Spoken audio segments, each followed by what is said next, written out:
Hi, welcome back to Legacy Podcast. What if I told you that right now someone is manipulating you and you don't even know it? Maybe it's your boss, your partner, or even that friend who always seems to get their way.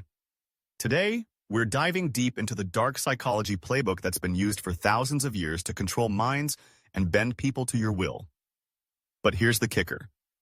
By the end of this video, you'll not only spot these manipulation tactics from a mile away, but you'll understand the ancient wisdom behind them.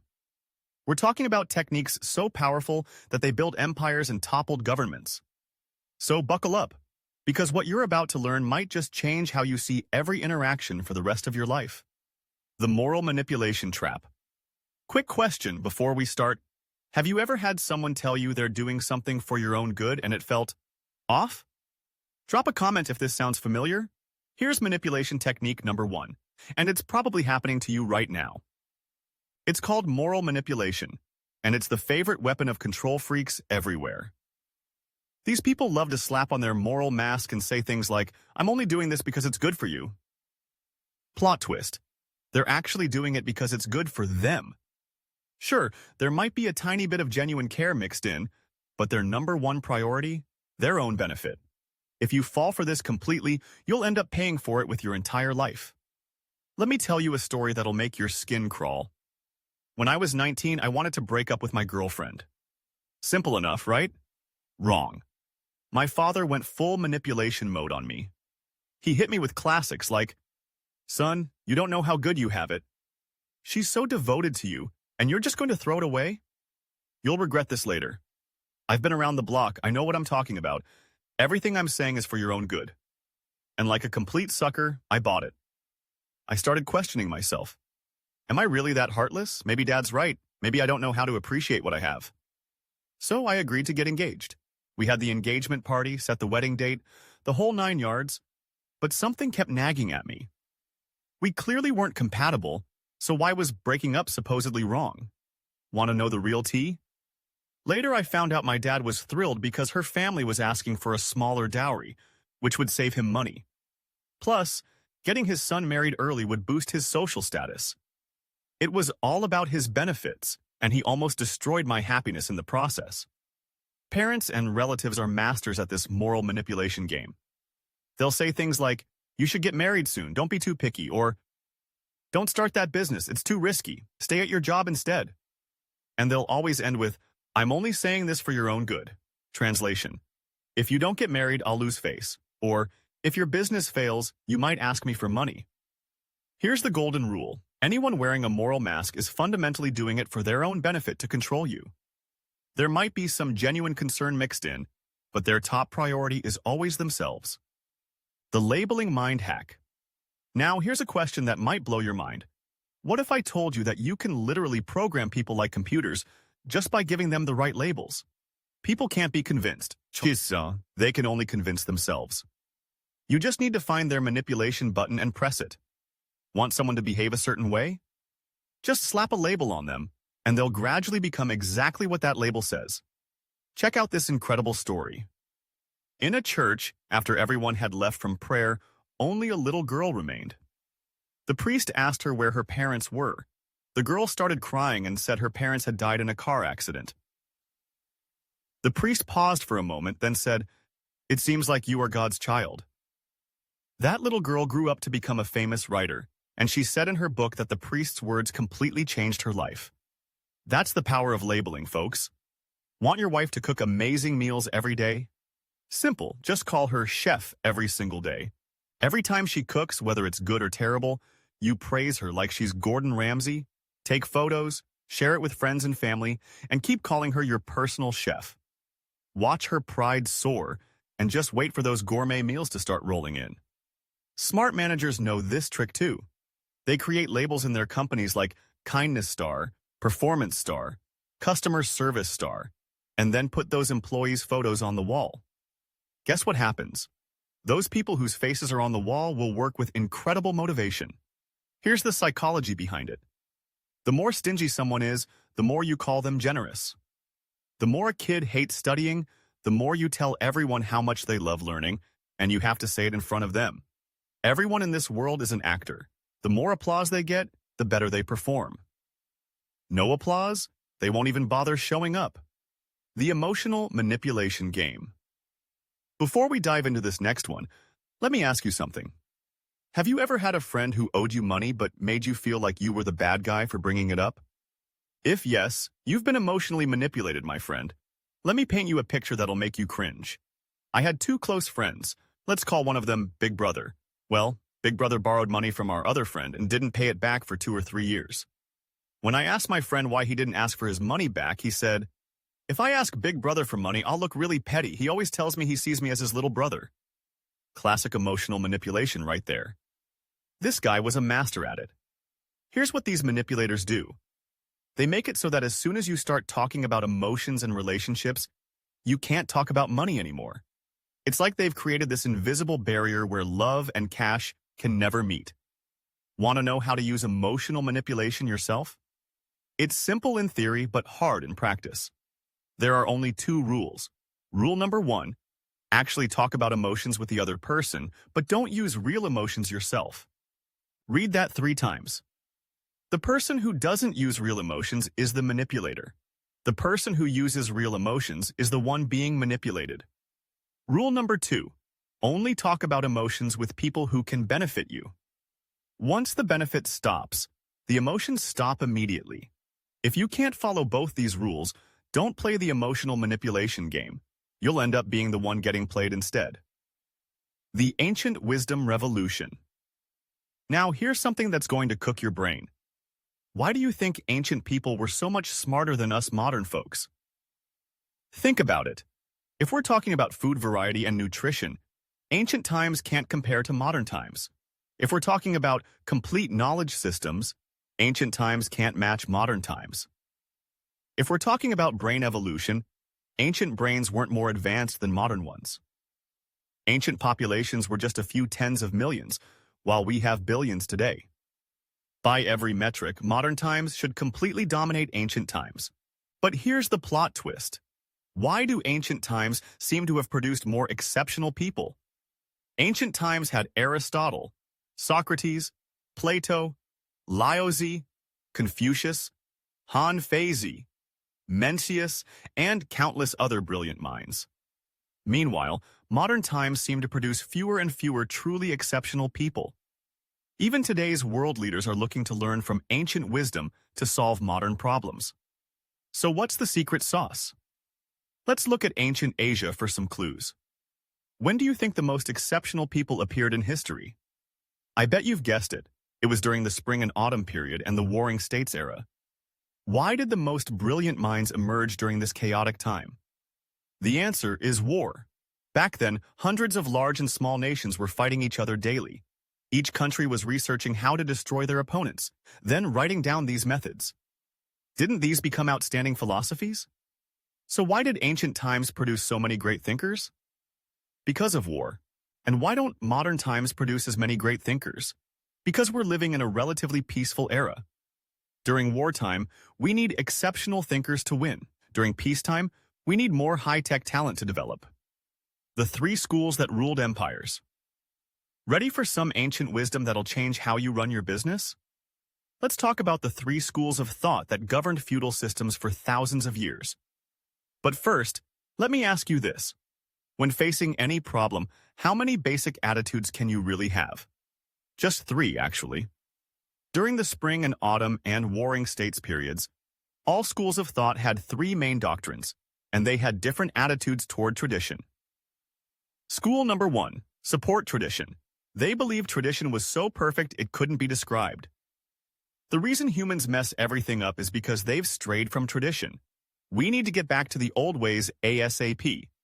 School number 2, abandon tradition. They believe tradition was absolutely terrible. The reason everything's messed up is because humans haven't abandoned these annoying traditions yet. We need to create new rules. School number 3, ignore tradition. They might ask, what's tradition? Can you eat it? Whether it's good or bad, what does it have to do with me? These 3 attitudes correspond to Confucianism, legalism, and Taoism. Let me break this down in modern terms. Attitude 1 is called restoration. They think humans ruined everything by abandoning tradition, so we need to return to the old ways. This is Confucianism.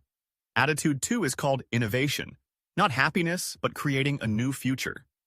They think everything's messed up because humans haven't abandoned those annoying traditions yet. This is legalism. Attitude 3 is called transcendence, not climbing mountains, but rising above worldly concerns. This is Taoism. They think everything's ruined because there's too much thinking about participating in worldly affairs. Why Confucianism failed in wartime? Here's a question that'll make you think.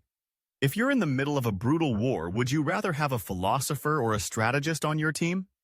Confucius believed that this restoration method, restraining personal impulses and working according to traditional rituals, was the highest ideal of Confucianism. But here's the problem. During the Warring States period, everyone was fighting brutally. It was an era of collapsed rituals and chaotic music. If you're still following old ceremonies while everyone else is sharpening their swords, you're going to look pretty ridiculous. So when Confucius went around to different countries trying to sell his Confucian product, the rulers looked at him like he was crazy. They were thinking, dude, we barely have time for military drills. When are we supposed to practice ceremonies? That's why Confucius and Mencius couldn't find jobs back then. The basic conclusion? Confucianism isn't effective during wartime. When it's a matter of survival, whether you're a black cat or white cat, the cat that catches mice is the good cat. How legalism conquered China. Now let's flip the script. What if someone told those Confucians, you guys are seriously sick. Your ideas are old-fashioned. While everyone's fighting, your ideas are clearly useless. You keep preaching all day while the world has completely changed. This is exactly what legalists thought. They believed you shouldn't cling to past traditions when dealing with modern problems. That's basically as stupid as waiting for rabbits under a tree. Ever heard that idiom about waiting for rabbits by a tree stump? That actually comes from Han Feizi, a key legalist figure. He was saying that trying to use ancient methods to manage modern situations is fundamentally as foolish as waiting for rabbits under a tree.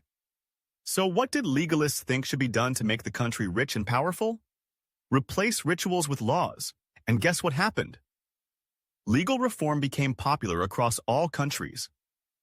Any country that reformed became powerful. Look at Shang Yang, Li Kui, Wu Qi, and Shen Buhai. These legalist figures rose to the political stage of their era.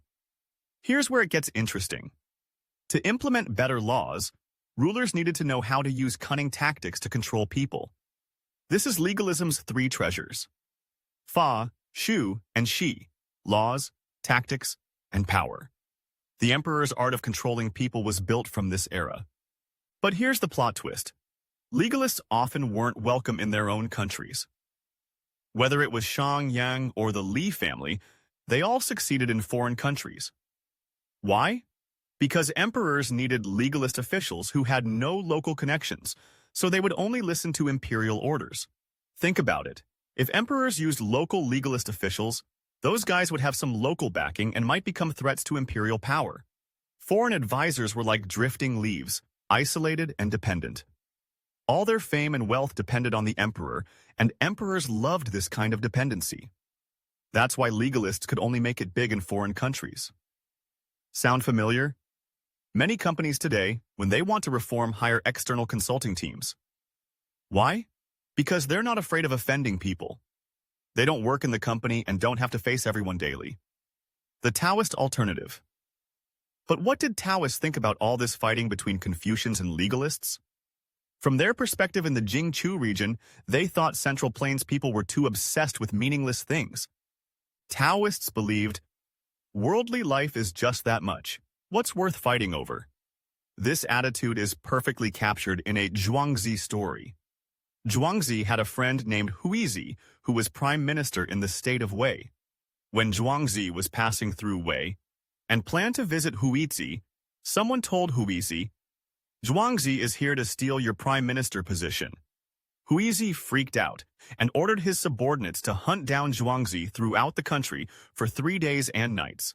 When Zhuangzi heard this, he went directly to see Huizi and told him a story. There's a phoenix flying from the south to the North Sea. On its journey, it only rests on phoenix trees, only eats bamboo fruit, and only drinks from sweet springs. On the way, it encountered an owl that had just found a dead mouse. The owl saw the phoenix and screeched, afraid the phoenix would steal its dead mouse. After finishing this story, Zhuangzi looked at Huizi and said, "Do you think I covet your prime minister position?" Then he left. You should know that Huizi wasn't an ordinary person either. The idiom learned and accomplished was actually used to describe Huizi's vast knowledge.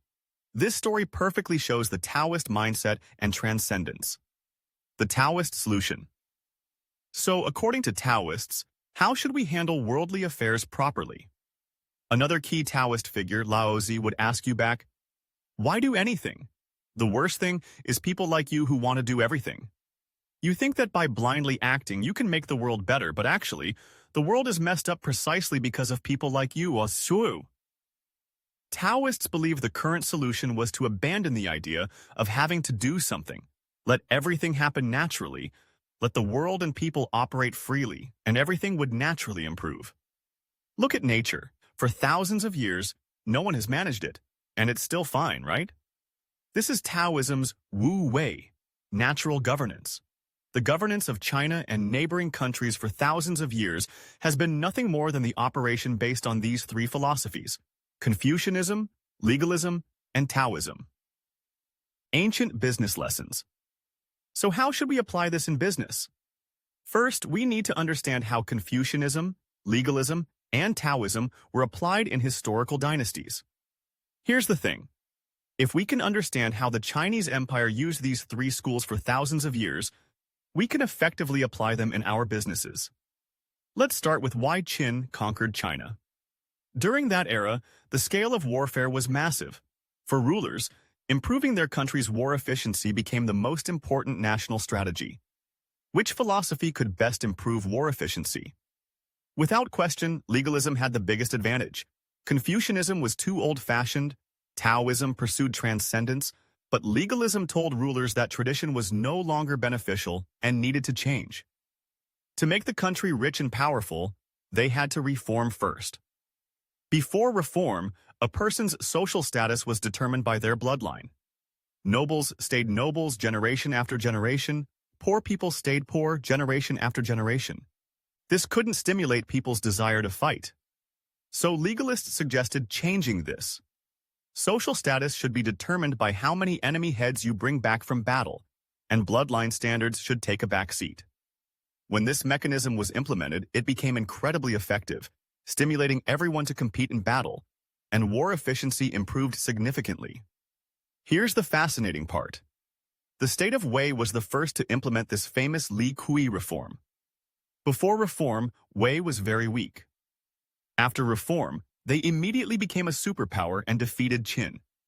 When other countries saw this, they had no choice but to start reforming too, and gradually, Wei's advantage disappeared. Wei's decline wasn't just due to external factors, but also because King Hui of Wei self-destructed by rejecting Xiangyang, who was looking for work in Wei. When Xiangyang couldn't find work in Wei, he went to Qin and implemented the famous Xiangyang reforms.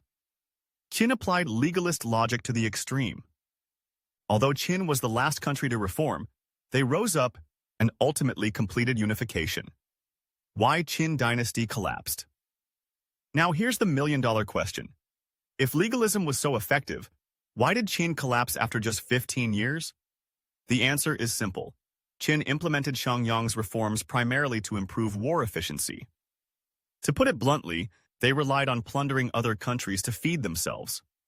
When Qin unified everything, who else was there to plunder?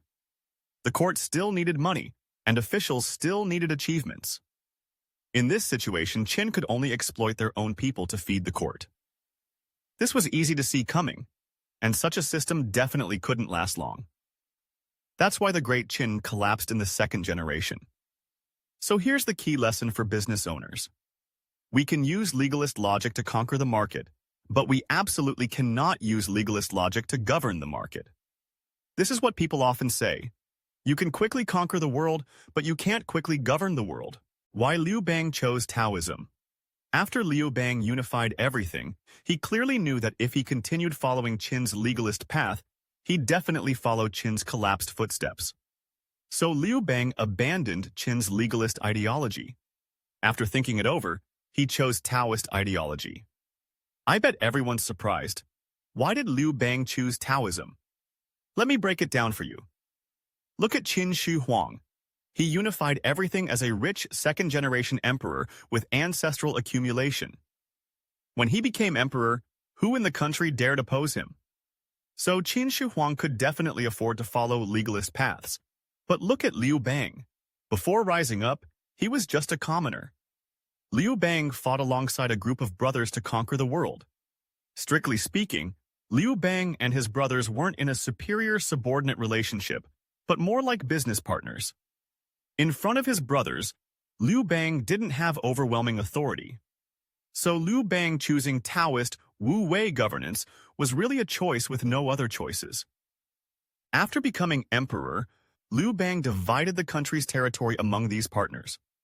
Now I know everyone's wondering, why did Xiang Yu fail when he divided territories among warlords, but Liu Bang didn't get attacked when he also divided territories?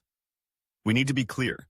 Liu Bang's division was just a temporary, unavoidable situation, and due to the development of various techniques and resources, this allowed Liu Bang to inherit Qin's systems. For example, Shang Yang once had a law.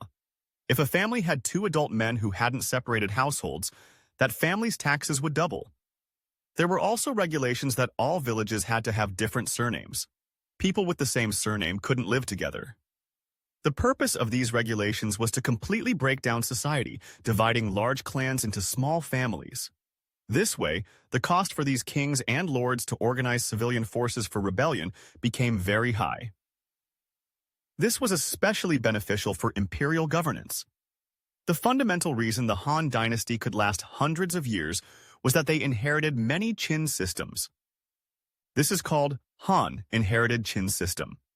So business owners, when the power of your subordinate managers grows, you need to disperse their power and divide their authority. This benefits your management. So we understand that Liu Bang choosing Wu Wei was just an unavoidable choice when facing powerful partners.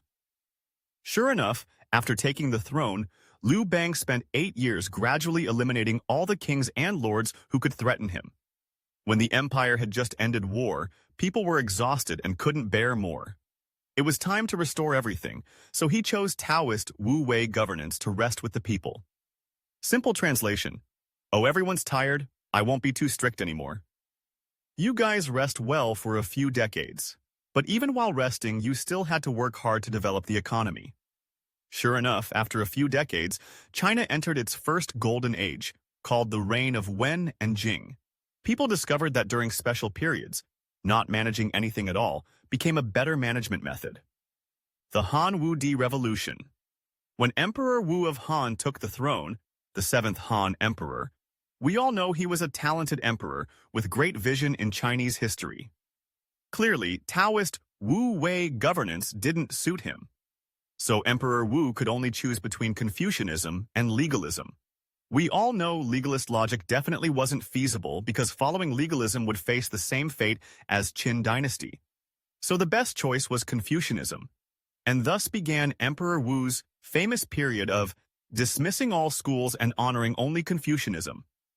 From then on, the basic form of Chinese emperor governance for about 2,000 years was established. What we often call external Confucianism, internal legalism, or Yang Confucianism, Yin legalism.